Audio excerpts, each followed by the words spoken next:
Docteur Conan, vous avez la parole. OK, merci, professeur.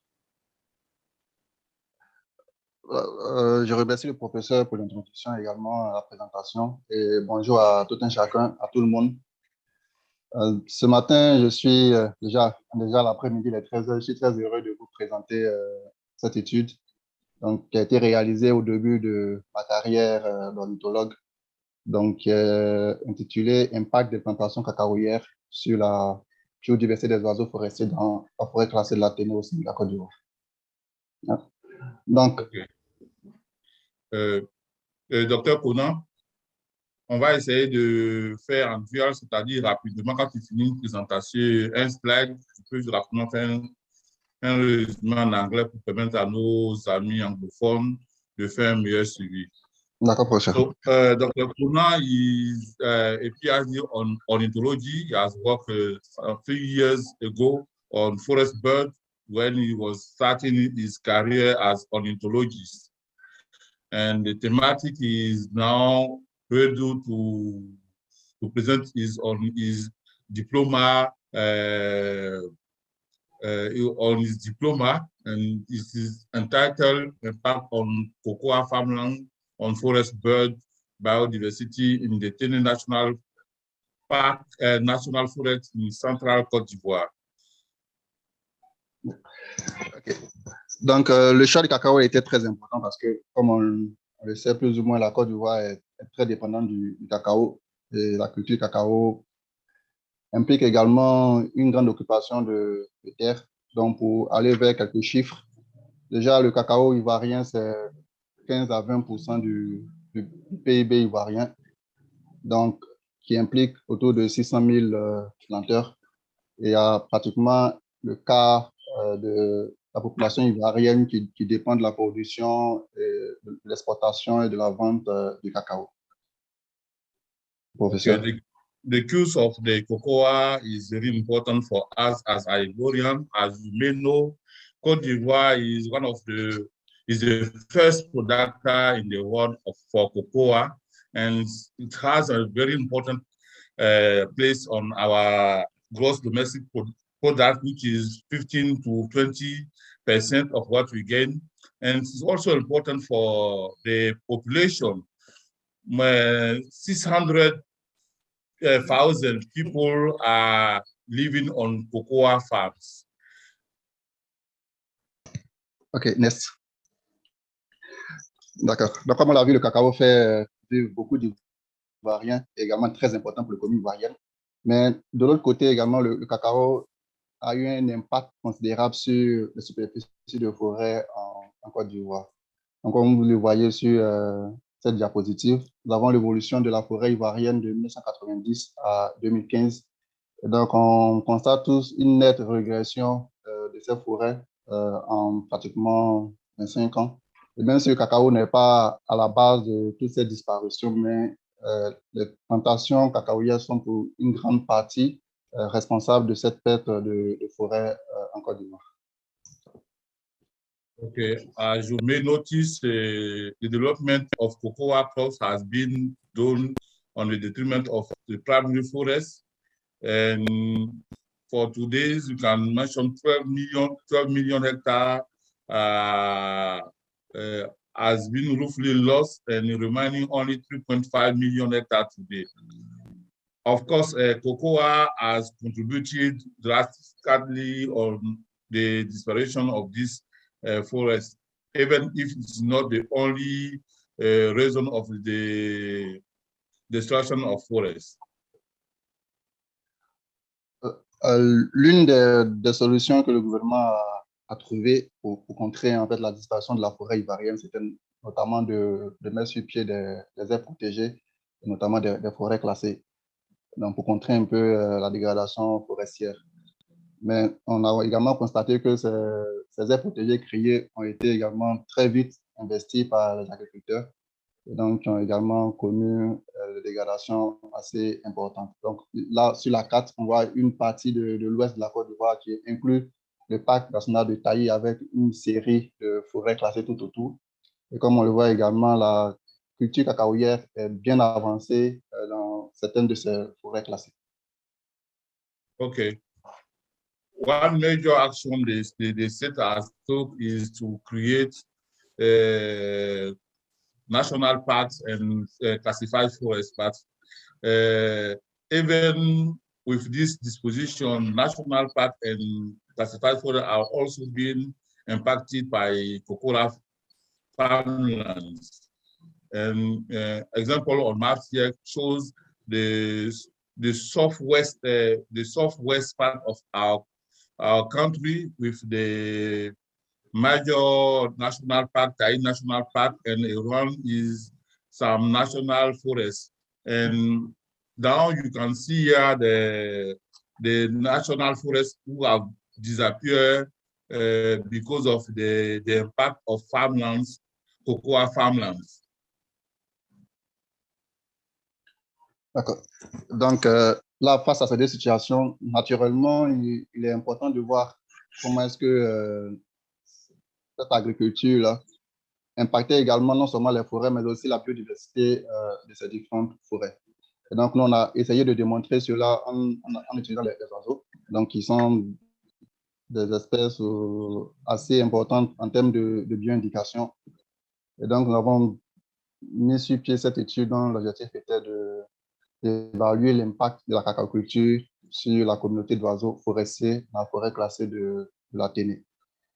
Donc, il s'agissait pour cette étude-là de démontrer à travers des inventaires les différentes communautés qui peuplaient les milieux forestiers relativement bien conservés et aussi des plantations cacaoyères à l'intérieur et en dehors de la forêt classée de l'Athénée.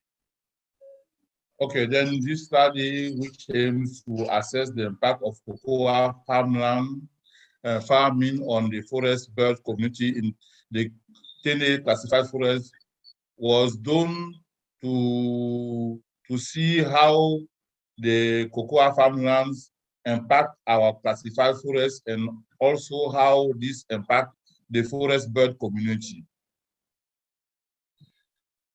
Donc, rapidement, pour parler du milieu d'études où nous avons effectué cette étude-là. Donc, il s'agit de la forêt classée de l'Athénée, qui est située, si on peut aller sur la politique suivante, Nest. Right. OK.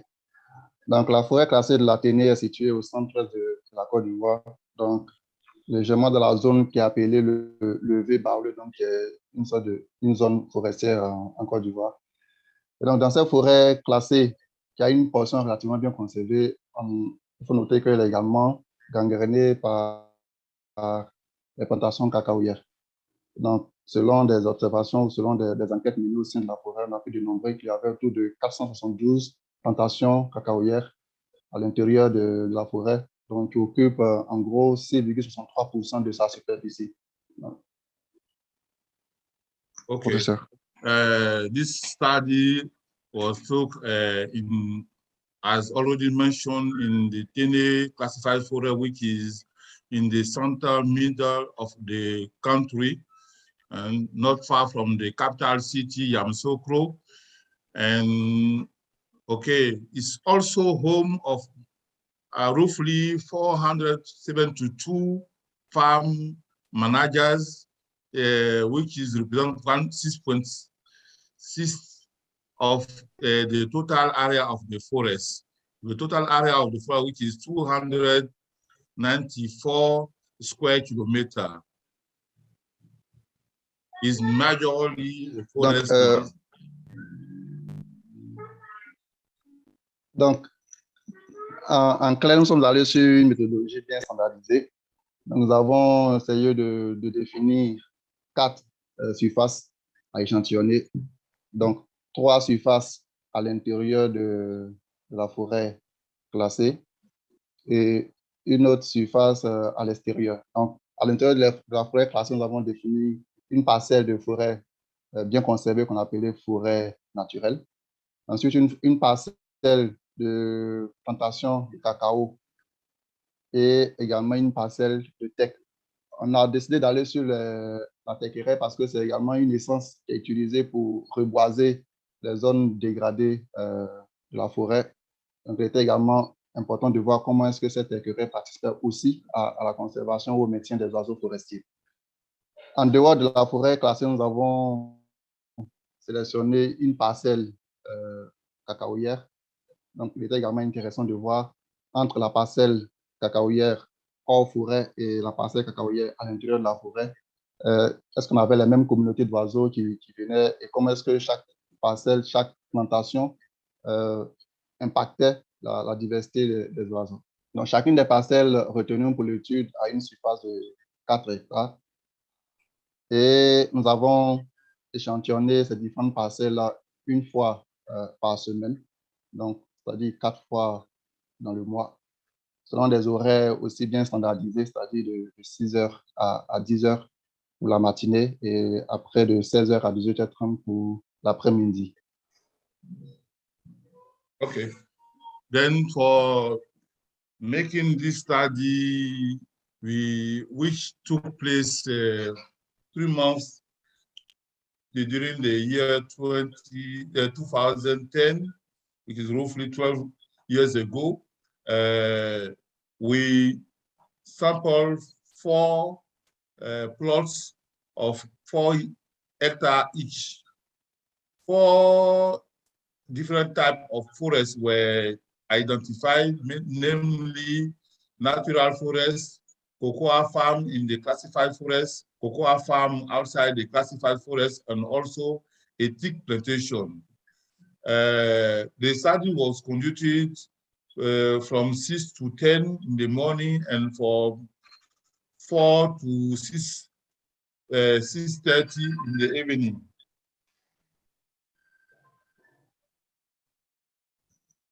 Après ce suivi de 3 mois, donc l'étude a commencé en novembre, donc novembre, décembre et également janvier, donc une période de 3 mois. Nous avons pu récolter pour la totalité des surfaces échantillonnées 103 espèces d'oiseaux. Et quand on regarde de plus près, donc parcelle par parcelle, on remarque tout de suite que c'est la parcelle de forêt naturelle qui est la plus riche avec 71 espèces d'oiseaux recensées. Et en gros, les 2 parcelles de cacao à l'intérieur et en dehors de la forêt classée ont pratiquement la même richesse spécifique. Donc, on a 46 pour la parcelle de cacao à l'intérieur de la forêt classée et 42 pour la parcelle à l'extérieur de la forêt classée. Et on remarque également que c'est la parcelle de teck qui est la moins diversifiée avec seulement 20 espèces d'oiseaux recensées ou échantillonnées sur la période de 3 mois. Okay, a total 103 species of birds were identified in the forest and in the overall forest, the national forest. And within these species, we found 71 species from the natural forest and 42 in the cocoa farmland outside the forest, and 46 in the cocoa farmland in the forest, and versus 20 species in the teak plantation. As you can notice, natural forests were more rich in species than outside cocoa farmlands and also teak and also cocoa lands.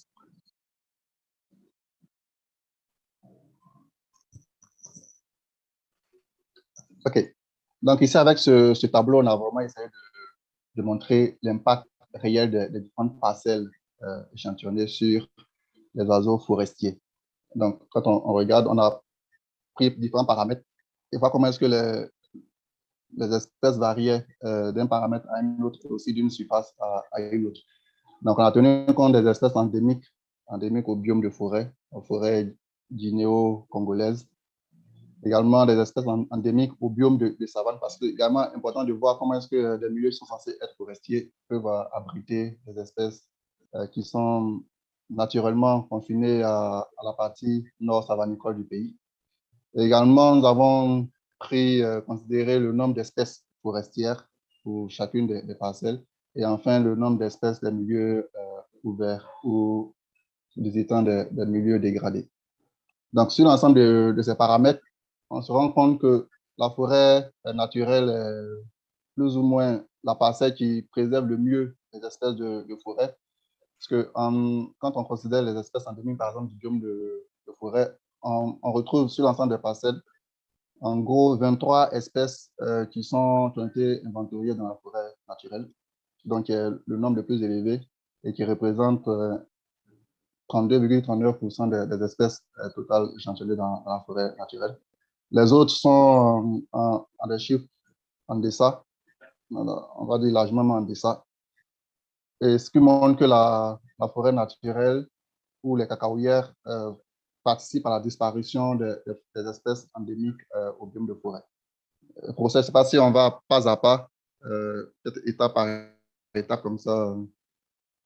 Ouais, mais vas-y, Ou bien vas-y. je finis le tableau. OK. Donc, également, si on considère les espèces forestières, encore une fois, c'est la forêt naturelle qui a le plus grand nombre d'espèces forestières. Ici, par espèces forestières, nous considérons les espèces qui sont spécialistes de forêt, donc qui dépendent uniquement que des forêts pour leur suivi, et aussi des espèces qui, bien que forestières, peuvent s'accommoder de milieux forestiers un peu plus dégradés. Donc, on les a toutes mises dans le groupe d'espèces forestières. Ici encore, sur cette base-là, la forêt naturelle est celle qui concentre le plus d'espèces de forêt. Donc, plus de 69% du nombre d'espèces échantillonnées en forêt naturelle est forestière. Dans les cacaoyères, on a un chiffre qui se situe plus ou moins autour de 50% du nombre d'espèces échantillonnées qui est forestière et l'autre 50% qui est composé d'espèces de milieux ouverts ou dégradés. Et ce qui est également important à noter, c'est qu'on a une espèce qui est censée être indicatrice des milieux savanicoles qu'on retrouve à l'intérieur de la forêt naturelle, également la cacaoyère. Donc, on pourrait supposer que les plantations cacaoyères également, qui contribuent à homogénéiser le paysage en introduisant des espèces de milieux dégradés dans la forêt naturelle, contribuent également à apporter des espèces qui sont censées être cantonnées dans le milieu savanicole, donc nord, à l'intérieur de la forêt. Et ça peut être des espèces qui indiquent effectivement que la présence de cacaoyères contribue bien à la dégradation de l'espace forestier. Okay. From these results, we can notice that forest biome endemic species are more important in natural forests than others habitats. We can divide these habitats in two types, mainly natural forests and cocoa forests, cocoa plantation in the forest. These two types of habitat are more rich than the two others, namely the cocoa plantation outside the forest and the teak plantation. While we can notice that forest species are less important in the cocoa plantation than other habitats. We note that from the species we are seeing in this different habitat that number of non-forest species have been more important in natural forest than in take, for example. From the results we gain, we can only say that cocoa plantation have a bad impact on forest dwelling species, and they are, in fact, their contribution for maintaining biodiversity is less than natural forests. And of course, some species like savanna, biome species are entering the forest because of the homogenization of the habitat these plantation are doing in the forest land.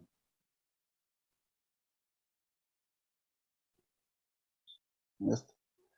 OK. Ici, on a présenté quelques espèces d'oiseaux qu'on retrouve. Donc, espèces d'oiseaux forestières qu'on a pu échantillonner à l'intérieur de la forêt naturelle. Donc, des espèces de calaou ou de rapaces, et également des espèces de bulbules, mais aussi de barbicans. Donc, ils sont des espèces qui participent. Ici, là, on a des suimangas et le loriot à tête noire. Donc, chacune de ces espèces est très importante pour la forêt parce qu'elle joue un rôle important. Notamment, on a également pu déterminer les espèces qui sont menacées. Donc, avec le perroquet gris et une espèce en danger. Et également, le perroquet robuste est également une espèce vulnérable, toutes les deux retrouvées à l'intérieur de la forêt classée. OK. Donc, on a également par la suite. As you have seen, this it shows some species of interest in the forest land. This is Erythrochus macrurus. This is a raptor, and other a hornbill, Tochus algopistatus, and some other species are Gymnobucocalvus and also Eurylas cuvierostis, which are good forest species. Some of the species are also, yes, we also have this nice Suimanga and also the Oriolis, which are, both are characteristic of forest land. We also found some bird of conservation interest, like the Stachys irritatus, which is a parrot, the red tail gray parrot, and also another parrot, Poicephalus robustus. Both are mentioned in the IUCN Red Book as endangered and vulnerable.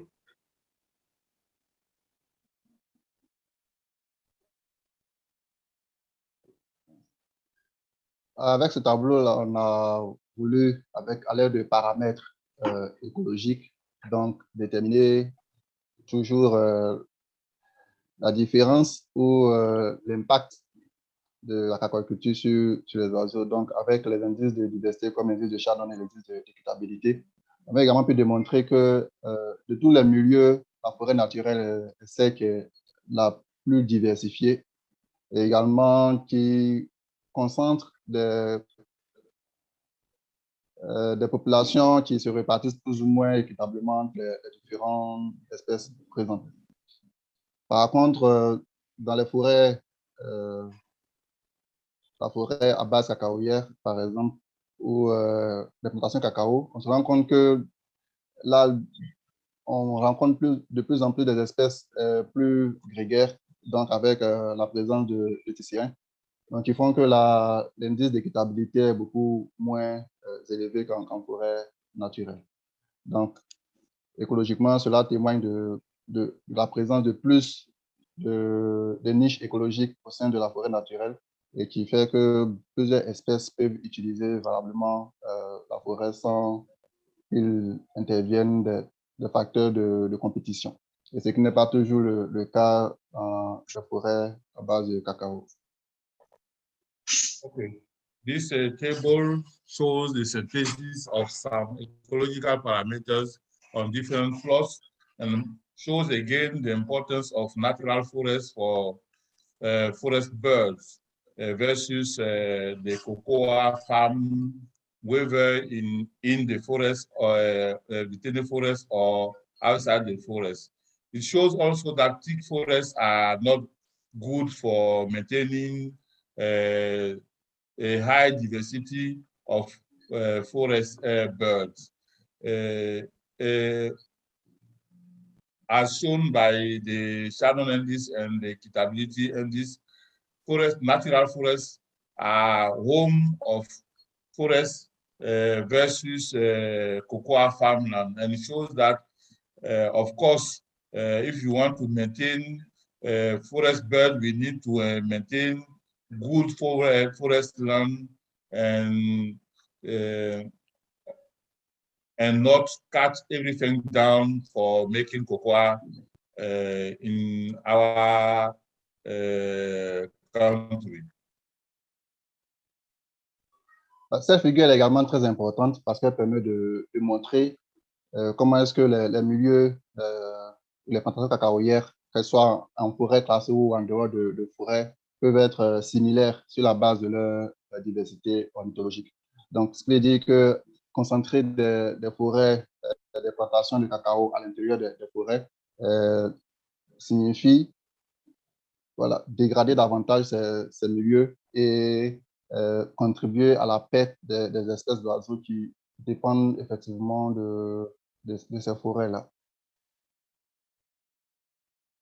From the point of view of birds, the study showed that there is no need to concentrate cocoa farmland within the national forest, because it shows that this cocoa farmland will impact badly on the biodiversity of forest birds.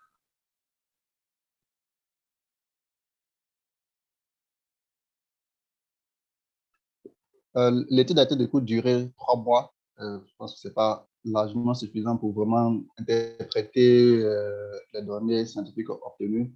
Mais en gros, en 3 mois, nous avons également eu des résultats qui prédisent l'impact de la cacaoculture sur la vie faune forestière. Donc, on a pu démontrer également à l'aide de tests statistiques que la forêt naturelle en tout point est complètement différente de toutes les parcelles, les 3 autres parcelles échantillonnées. Également que la présence des oiseaux de milieux dégradés dans la forêt est due en gros, ou serait due en gros à la présence de cacaoyères. Et également, voilà. Également, il serait intéressant de voir aujourd'hui comment est-ce qu'on pourrait concilier les 2 aspects. Parce que de l'autre côté, il est important de vouloir conserver la biodiversité.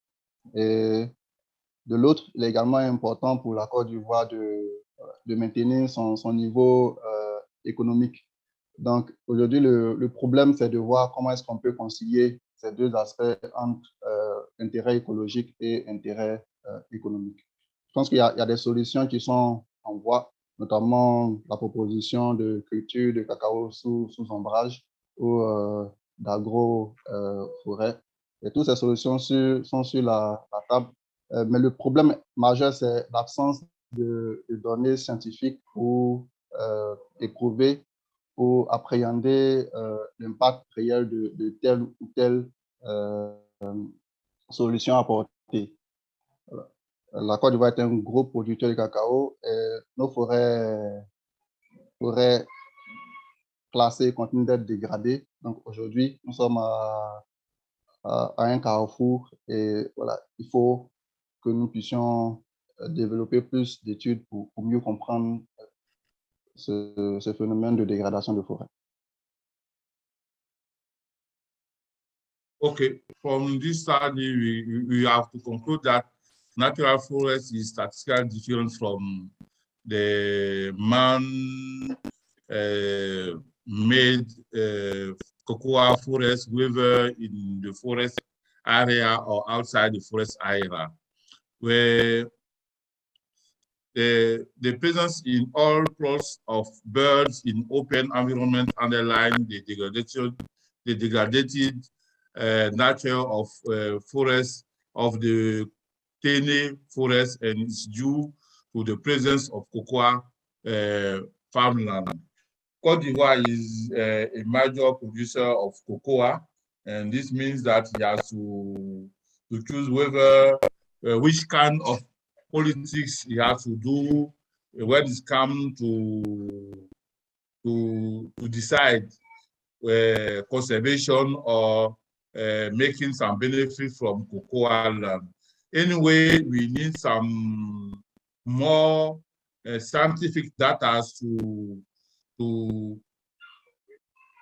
deliver the way we want to go far on this kind of investigation.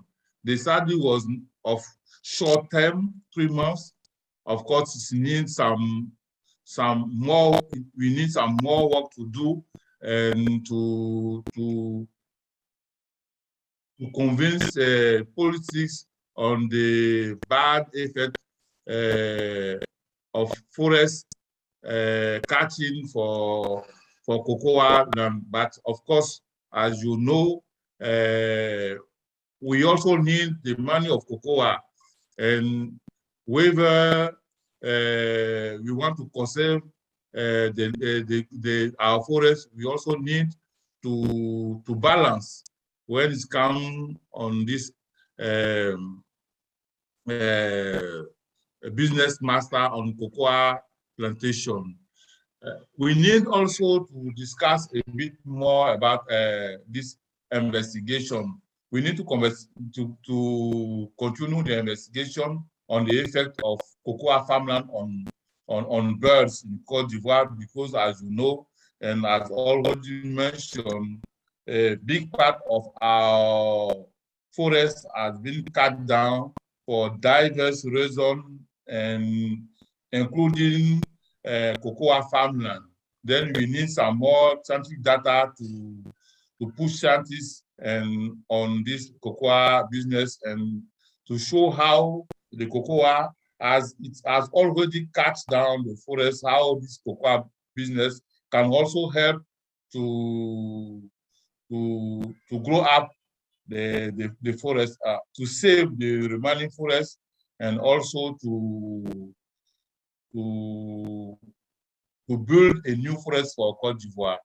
Some bird groups are also of interest, and we need to mention especially the warblers group on cocoa farmlands. I know some of you are interested on warblers, and of course we need on the side of this kind of study to study the impact the cocoa lands have on some migratory birds, mainly warblers. We also need to involve in people who are interested in joining for this kind of study. As Dr. Kuno has mentioned, this is a 3-month study for his diploma, and we need to improve data. We need to have a better vision on how really, for a long-term study. Merci beaucoup, Dr. Conan, pour une présentation excellente et très importante. Vous avez très bien montré la contradiction entre protéger la nature et aussi faire sûr que la population de la Côte d'Ivoire a une économie pour survivre.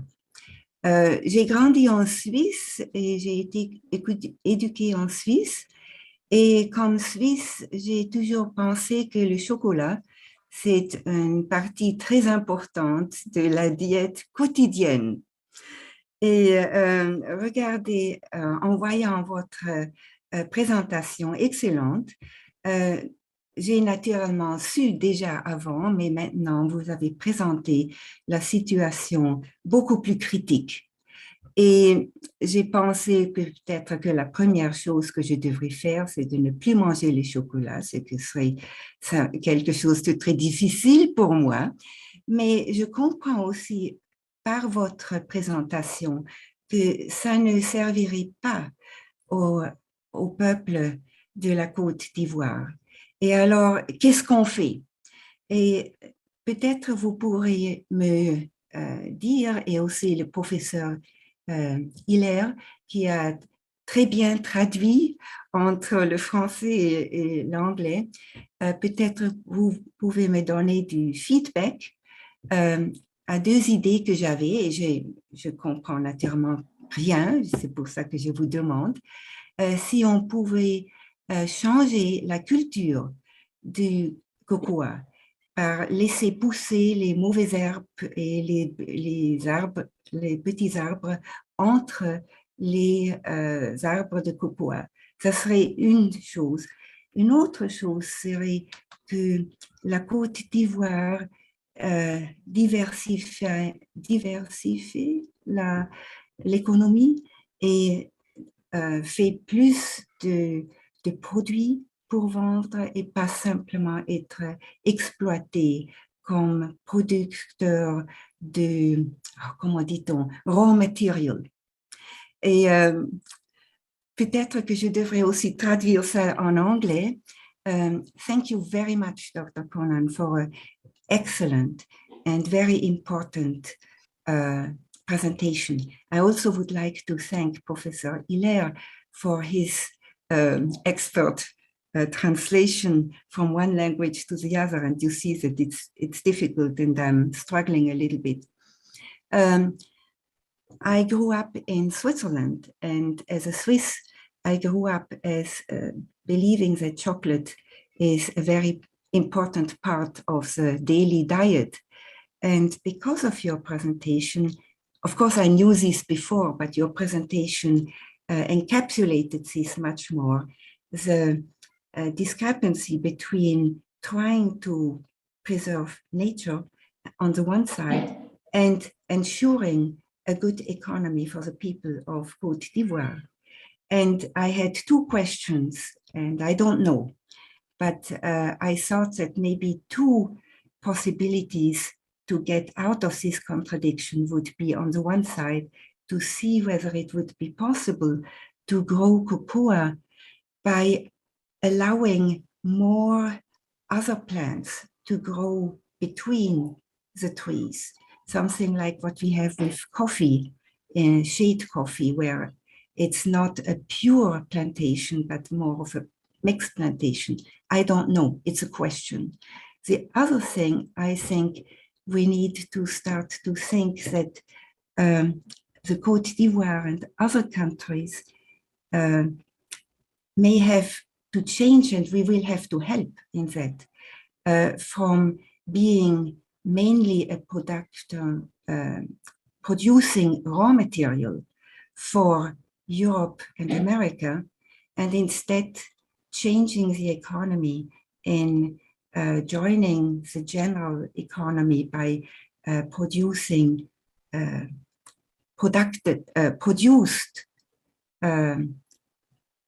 materials or industrial materials that will help the economy without destroying nature so much. So this is a question. Aujourd'hui, la solution n'est vraiment pas d'arrêter de consommer du chocolat. Ce serait peut-être décider aussi de la mort économique de certains pays. Non, ce n'est pas ça la solution. Je pense que la solution, c'est de vraiment consommer intelligent. Et je pense qu'aujourd'hui, en Côte d'Ivoire, il y a quelque chose de super qui se fait. Et donc, de convaincre les planteurs d'aller vers du cacao écologiquement viable. Donc, je crois qu'il y a beaucoup de personnes qui travaillent dans ce domaine-là, donc dans le notion d'agroforêt ou de cacao écologique. Je pense qu'il y a des programmes qui sont faits, des essais qui sont faits pour voir comment est-ce qu'on peut concilier à la fois cacao-culture et conservation de la forêt. Donc, aujourd'hui, l'idée, c'est vraiment de convaincre l'État faire ce qu'il peut, les chercheurs également font ce qu'ils peuvent, mais l'autre entité qu'il faut convaincre, c'est vraiment les planteurs, leur faire comprendre que la façon de produire aujourd'hui ne peut pas perdurer. Et je pense que ce travail-là, il est fait. Il faut le saluer. Effectivement, de l'autre côté également, la Côte d'Ivoire diversifie son économie. Donc aujourd'hui, on essaie de se positionner. Je ne suis pas économiste, mais voilà, de ce qui me revient, on essaie de se positionner sur voilà, plusieurs autres sources, sources monétaires, sources d'argent. Et donc, nous, ce qu'on peut faire, c'est de toujours attirer l'attention de l'État, des décideurs sur la nécessité de produire durablement. Et je pense que pour ça, on a besoin de l'effort de tout le monde, voilà, pour mener des études, pour avoir des résultats, pour vulgariser ces études-là, et également de faire de la formation et de la conscientisation. Si le professeur a autre chose à ajouter. Ok, je crois que l'essentiel est dit par rapport à l'aspect économique. Vous savez, la question du cacao est une question fortement économique en Côte d'Ivoire, au vu de ce que le cacao rapporte en termes de devises. Souvent, dans les différents écrits que les uns et les autres mènent, on dit on a détruit le cacao, on a détruit la forêt pour planter le cacao. Non. La Côte d'Ivoire a fait un choix économique, celui d'utiliser ses ressources naturelles, particulièrement les terres qui pouvaient donc produire le cacao, pour produire le cacao. Donc, c'est un choix politique, un choix économique de dire que nous voulons faire le cacao. L'autre chose, c'est maintenant d'assumer ce choix et de faire la compensation écologique pour dire le cacao a donné de l'argent à la Côte d'Ivoire, le cacao a donné de l'argent pas seulement à la Côte d'Ivoire, mais je pense aussi et aux Pays-Bas et à beaucoup d'autres pays. Donc, il y a une compensation écologique qu'il faut accepter de faire en réinjectant de l'argent du cacao dans la conservation des ressources forestières en Côte d'Ivoire. Et ça, c'est aussi une décision internationale. Elle ne dépend pas seulement des décideurs politiques ivoiriens, mais elle dépend aussi des scientifiques européens, des scientifiques américains, des scientifiques du monde entier, mais également des économistes du monde entier pour dire nous allons faire en sorte que l'impact du cacao que nous utilisons, que nous consommons, soit moindre sur les forêts naturelles des pays tropicaux, particulièrement celle de la Côte d'Ivoire. On a perdu beaucoup de forêts. Aujourd'hui, l'heure est à la reconstitution du couvert forestier, c'est-à-dire de faire en sorte que pour chaque kilo de cacao que nous consommons, pour chaque gramme de cacao que nous consommons, il y a une petite partie déjà pour faire la reforestation à travers des programmes de réhabilitation des forêts, à travers des programmes de reconstruction du couvert forestier, mais également, et plus important, c'est de donner à la communauté scientifique beaucoup plus de moyens scientifiques pour convaincre le décideur politique. Putting on this series and for this really wonderful talk. I very much enjoyed it. Merci beaucoup.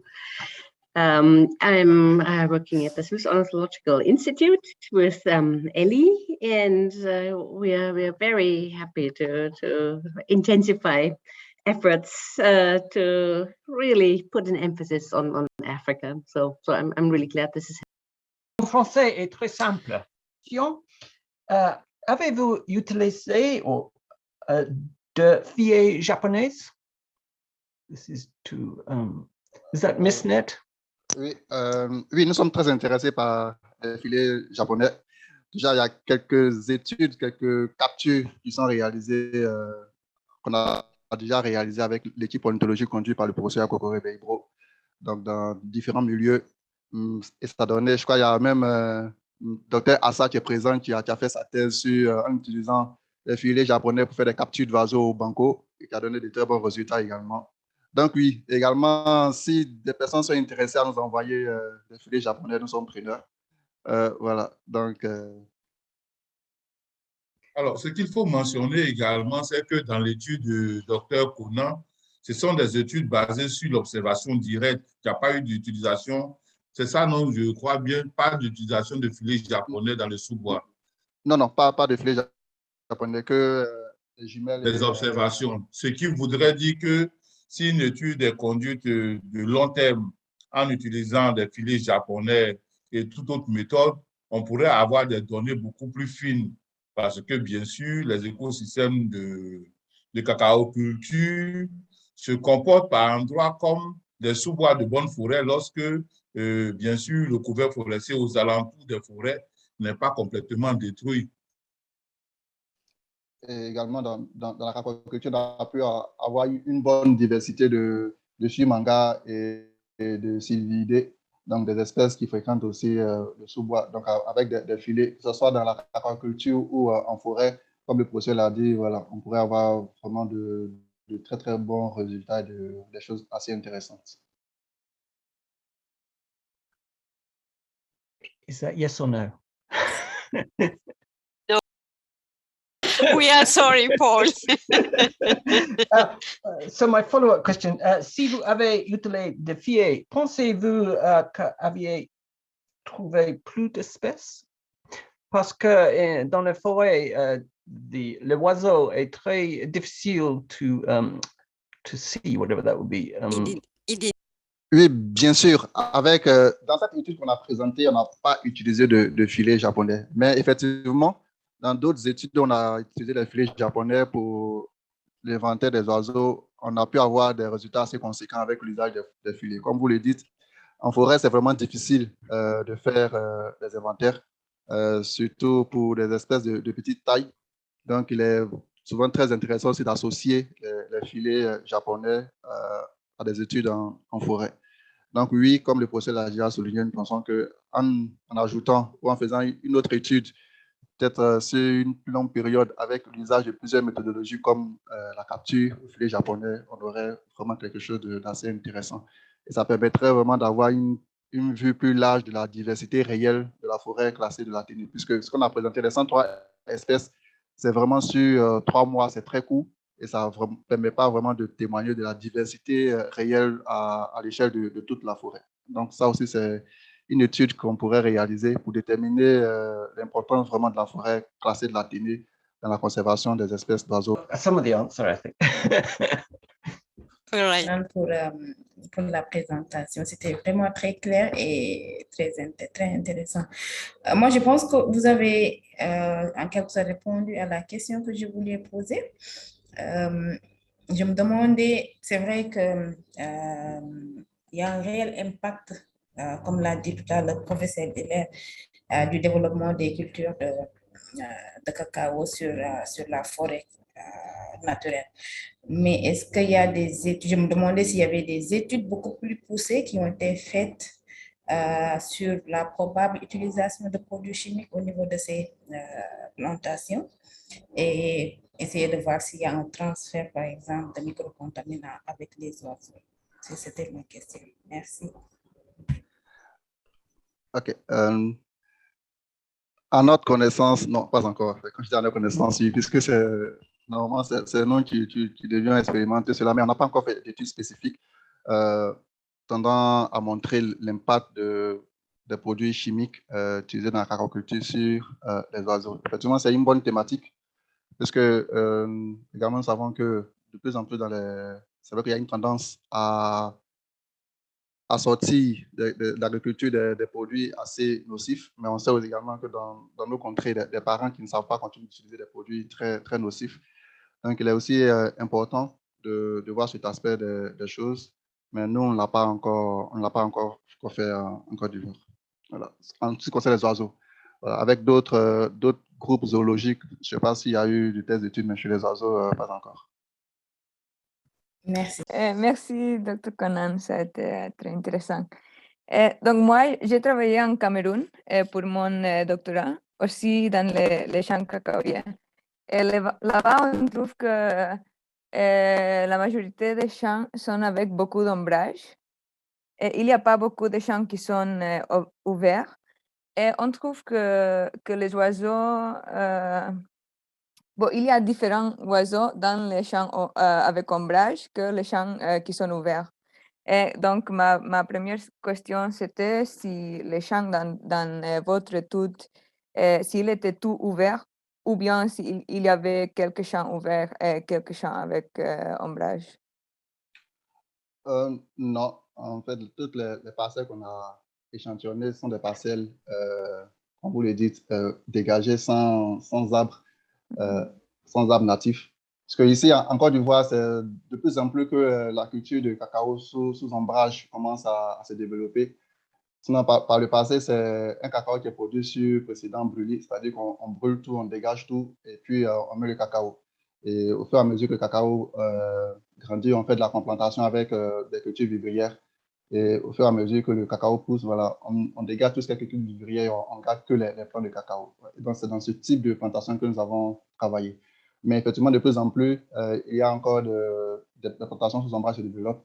Et là aussi, comme vous le dites, il y a des écrits qui disent que voilà, une telle association entre cacao et arbres forestiers, c'est l'une des meilleures solutions pour conserver les oiseaux forestiers. Oui, c'est ça, parce que nous, on a trouvé plus des oiseaux forestiers dans les champs avec ombrage. Donc, c'est une façon de produire le cacao, mais en plus, conserver les oiseaux. Donc. Oui, en fait, aujourd'hui, l'ASSO, des fois, qui est l'entité qui est chargée de la gestion des forêts classées, initie vraiment cela en essayant de mettre à la disposition des planteurs, des pépinières d'essence d'arbres natifs, donc on trouve dans les forêts, et les aider, les encourager à vraiment faire du reboisement ou à faire une association de cacao et de plants forestiers, et donc pour induire aussi, voilà, ou pour réduire l'impact négatif de la cacaoculture sur les oiseaux en forêt. Donc, Oui. aujourd'hui, peut-être les champs sont assez avancés. Donc, alors, on ira faire un tour et également initier encore une nouvelle étude pour également voir le résultat que cela donne en termes de conservation des espèces d'oiseaux. Voilà. Merci. Ok, elle demande d'abord si le propriétaire d'un champ, s'il connaît un peu les oiseaux qui sont dans les champs et s'il connaît que les champs de cacao sont un problème aussi pour la conservation de la biodiversité, et s'ils sont peut-être intéressés avec ça ou bien non. Et la deuxième question, c'est... attends, c'était quoi? Repeat, Esther, it will be. La deuxième question. Répétez-moi. Oui. Ok. Je peux continuer sur la tradition, mais si j'arrête. Alors, la deuxième question porte sur la durée de l'étude. Il y a 10 ans que ça a été fait. Est-ce que, avec en matière de conservation, 10 ans, c'est beaucoup? Est-ce que si on refait l'étude encore, on aura les mêmes résultats? Et puis, est-ce que, en dernier, est-ce qu'il y a eu des voix qui se sont élevées pour permettre que ces choses-là se sachent au niveau des communautés elles-mêmes? Donc, tu vas commencer et puis certainement que je vais terminer. D'accord, professeur. OK. Merci pour la question. Comme l'avait souligné, il y a un aspect, on va dire, un peu communication politique, implication des communautés dans la gestion durable des ressources. Effectivement, dans le cadre spécifique de cette étude, nous n'avons pas fait de communication, mais dans d'autres aspects, dans d'autres cadres avec d'autres thématiques, nous avons également communiqué auprès des communautés de l'importance de la conservation des ressources forestières et des forêts et de la nécessité de changer la façon d'utiliser les ressources forestières. Je pense que quand les populations elles sont informées et qu'elles savent le risque qu'elles encourent à continuer sur les pratiques qu'elles avaient, bien évidemment, le changement arrive. L'autre côté qu'on a pu également tester ou mettre en lumière, c'est que derrière les communautés cherchent une contrepartie. Parce qu'on vous dit, voilà, on conserve nos forêts, mais qu'est-ce qu'on gagne derrière? Puisque, voilà, si je ne détruis pas la forêt pour faire mon champ, est-ce que derrière, j'ai de l'argent à conserver la forêt? Donc, la question de La compensation. de la compensation financière dans la notion de conservation de forêt. Donc, les populations savent très bien que détruire la forêt, c'est dangereux pour l'environnement. Elles adhèrent à des politiques de conservation, mais derrière aussi, il faudrait que des politiques de compensation soient mises en place. Donc, aujourd'hui, il y a sur toute la Côte d'Ivoire, surtout dans les parties forestières, nous avons par exemple le REDD+, voilà, qui est la politique mondiale en faveur de la préservation des forêts, qui essaie de, voilà, d'entraîner toutes les populations et surtout les producteurs de cacao à la nécessité de conserver les forêts et à cette contrepartie financière que ces forêts pourraient voilà, procurer, notamment dans les questions de puits de carbone. Donc ça, c'est des choses qui sont mises en place petit à petit, voilà, en Côte d'Ivoire. Et bon, on espère que ça portera effectivement le fruit, mais les populations adhèrent petit à petit. L'autre question sur la durée de l'étude, oui, 10 ans, il y a beaucoup de temps, et dans le domaine agricole et forestier, les choses vont très vite.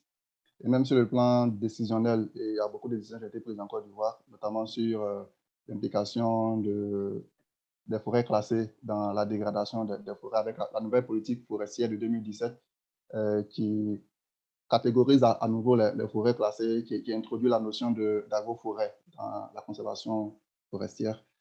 Et aujourd'hui, par exemple, il est clair que si on retourne dans la forêt classée de Téné pour répondre à la même étude, ce n'est pas très sûr qu'on ait les mêmes résultats.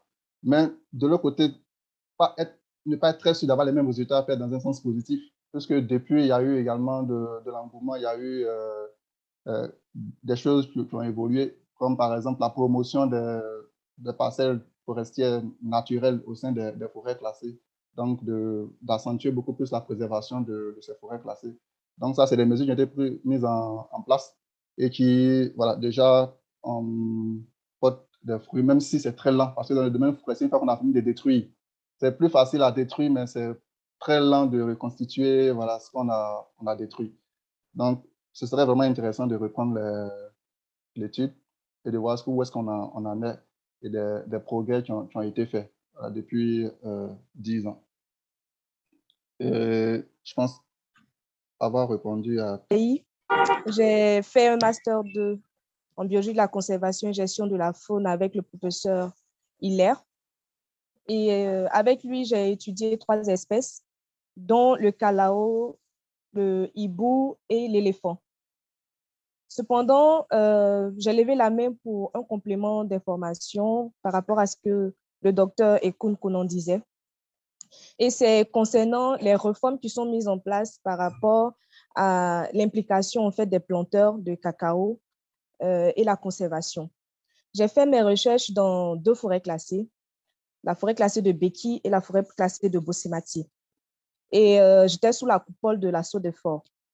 Lors de nos différentes visites, nous avons observé des plantations de cacao qui étaient en fait à l'intérieur desquelles il y avait des arbres natifs en fait des forêts. Et ils m'ont expliqué qu'en fait, lorsque l'assaut de forêt est venu pour faire son travail en fait dans les différentes forêts classées pour les protéger, ils ont trouvé que les populations environnantes vivaient en fait de l'agriculture essentiellement. Et c'était surtout les plantations de cacao, de café qui étaient faites. Donc, il fallait prendre une décision. Fallait-il détruire en fait toutes les plantations de cacao ou est-ce qu'il fallait trouver une gestion participative entre les planteurs et l'assaut de forêt? En cela, la politique, comme le disait Dr Konan, a été votée de sorte à ce que des arbres soient plantés à l'intérieur en fait, des différentes plantations. Et lorsque je suis partie faire mes travaux, je n'étais pas la seule à faire les travaux dans ces 2 forêts classées. Il y avait des étudiants de d'autres établissements qui étaient venus pour faire des recherches. Et lors de nos différents échanges, il en est sorti que chaque forêt où il y avait eu en fait les bois natifs des différentes forêts implantées, la production de cacao était meilleure. Elle était bonne par rapport à ceux qui avaient des plantations ouvertes. Donc, elle était meilleure. Et je pense que, comme le docteur Konan a dit, si on fait des études dans ce genre d'environnement, on va trouver un peu plus d'espèces.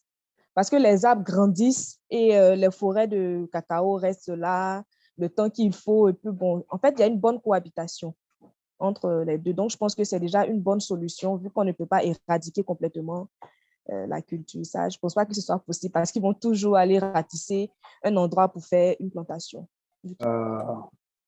Ethno-ornithologist, I work with Professor Hilaire just to add something about the compensation. In Côte d'Ivoire, just to help the producer to clone the forest, they took a law about the certification program, and they permit the producer to believe in this program, so that they can have two benefits. The first is how can I say, the benefit about the products, as Bailu Aman told about, and the second is about the trees. In the certification program, there are some requirements that say that if you use the plants into your cocoa farm, you will have some benefit more than without using those plants. So the government encouraged cocoa farmers to believe into certification program. First is what Dominique said, that I'm not sure she exactly said this, but one way to make more money for Ivory Coast is to make the chocolate in Ivory Coast, because every time you export cocoa beans, you export at one price, but the money is made in Switzerland or France or Belgium or Britain, the real money turning it into a chocolate bar. So that is an observation.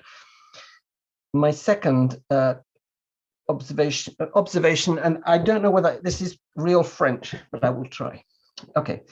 Serait-il possible de faire une étude pour calculer la perte approximative de diversité et d'abondance à l'échelle nationale? So could we do a study that looks at the impact of cocoa production at a national scale? So we could say this has impacted on 30% of species, and we have lost 40% of the population or 80% of the population. And I think this is a really, it may not be totally accurate, but it would have huge impact. Merci pour cette belle réponse. Yes, to make more money, we need to transform our cocoa in chocolate, but that is not also that easy.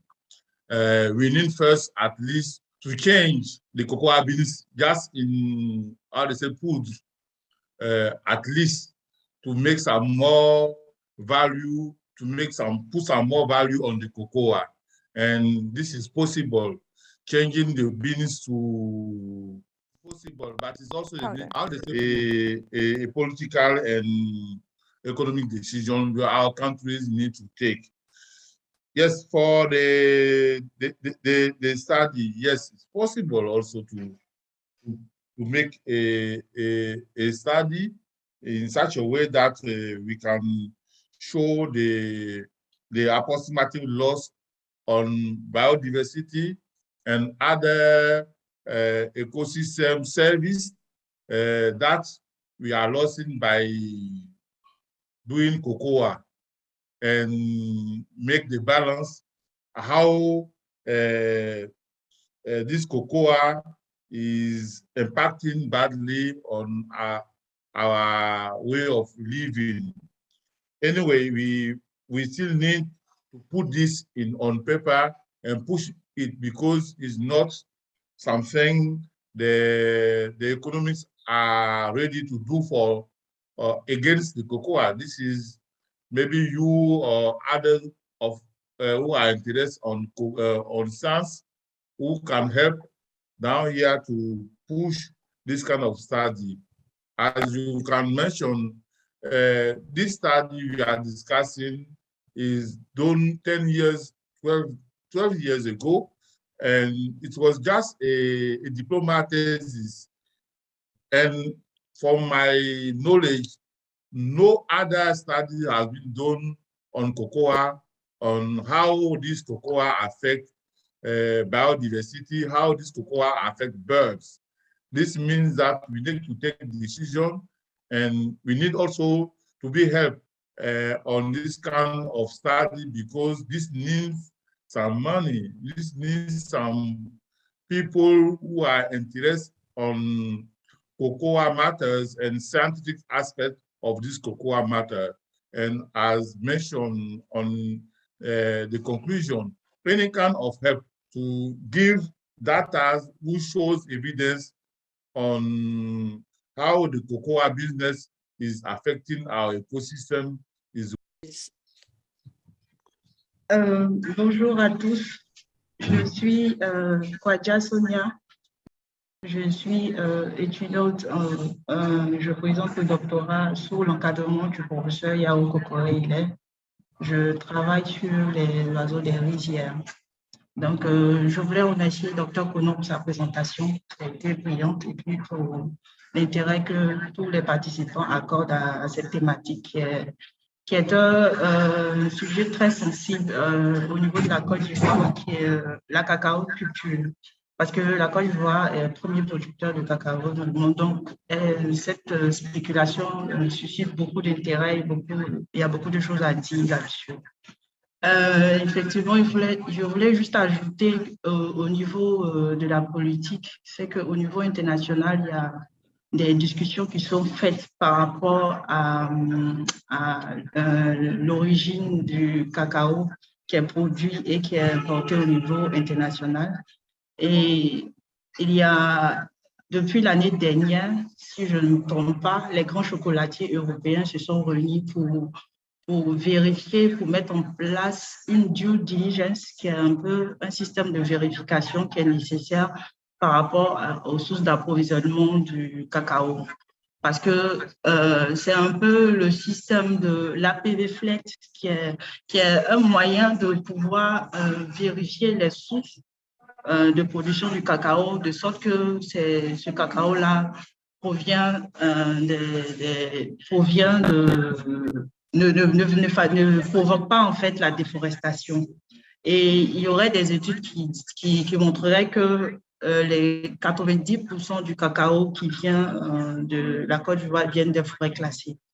Bon, ça, ce sont des chiffres qui sont sortis, mais il faudrait que des spécialistes puissent prouver cela. Mais ça a alerté les chocolatiers, les grands chocolatiers européens sur les sources du cacao qui est transformé en chocolat. Donc, il y a quand même pas mal de débats qui sont faits autour de cette question. Et c'est en cours de discussion, de sorte qu'il y ait du chocolat, du cacao zéro déforestation. Donc, c'est un processus qui, pour nous, ornithologues, nous pouvons contribuer aussi. C'est vrai que nous parlons d'une spéculation qui est l'agriculture, mais c'est s'inscrit dans une biodiversité. Voilà, donc c'est un peu ma contribution sur la question politique liée à la déforestation due à... I just have one comment. I'll say it in English because it relates to your suggestion, Paul, about a national study. And what we've found is that in Cameroon, it might be different in Côte d'Ivoire because the farms are open, but at least in Cameroon, quantifying how much cocoa there is nationally is very difficult because remote sensing doesn't distinguish shady farms from forest. For now, there's people working on models that can do this, but for now, from the satellite, shady farms looks the same as cocoa, so it's very difficult to get a national quantification of how much cocoa there actually is in the country, and therefore sort of scale up the impact on biodiversity. So it's just a comment, but in Côte d'Ivoire, it might be easier because the farms are open, so perhaps it's easier to distinguish forest from cocoa. If it was done, it would not be like a criticism. It would just be like a, it would be very much a kind of discussion document, not a criticism or not as saying this is bad, or it would say, this is just happens, this is what the situation is. And I think it would be a starting point to really look at how monocultures or whatever cultures they are affecting. And so it would be very much a positive document, not a negative document. Moi, j'aimerais ajouter juste quelque chose rapidement. C'est que on parle en fait de la cacao culture, du fait que lorsqu'on met les arbres dans les cacao, bon, dans les plantations de cacao, il y a une bonne production, tout et tout. Je pense que en réalité, les populations ne connaissent pas l'importance des oiseaux pour leur culture. Et peu importe la culture, que ce soit de la culture du cacao ou même du vivrier. Je pense qu'ils ne savent pas en fait l'importance. Du coup, on remarque que lorsqu'il y a une plantation, c'est vrai qu'il y a le changement d'habitat qui pousse certaines espèces à disparaître. Mais il y a des espèces qui restent quand même. Et ces populations les mangent, préfèrent les manger ou alors les tuer pour les jeter parce qu'il y a certaines perceptions ou certaines idées qu'elles ont par rapport à ces espèces. Et là, je parle précisément du hibou. Je parle précisément du hibou. En fait, les populations ne connaissent pas l'importance du hibou. Du coup, quand on les voit, ils préfèrent les tuer juste parce qu'ils ont peur ou juste pour manger. Sachant que ce n'est pas... Quand on les interroge, vu que pour mes recherches, j'ai quand même fait des enquêtes par rapport à ça. Quand on les interroge, en fait, ils ne les mangent pas parce qu'ils en ont particulièrement envie ou parce que ça a une signification particulière pour eux. Ils en mangent juste parce qu'ils les ont vus et que, bon, ils disent qu'ils sont faciles à atteindre. On peut les avoir à la machette ou alors on peut les avoir avec la lance-pierre. Donc, c'est très facile de les atteindre. Et ce sont des hiboux, en fait, qui restent dans les plantations de cacao. C'est dans les plantations de cacao ou aux alentours, en fait, qui les trouvent et qui préfèrent les tuer pour consommer. Donc, je pense qu'au-delà de ce que nous sommes en train de faire, nous devons aussi essayer de sensibiliser les populations sur l'importance de certaines espèces, en fait, dans leur culture, afin qu'on puisse mener une lutte biologique. Donc, ça, c'était ce que je voulais ajouter. Merci.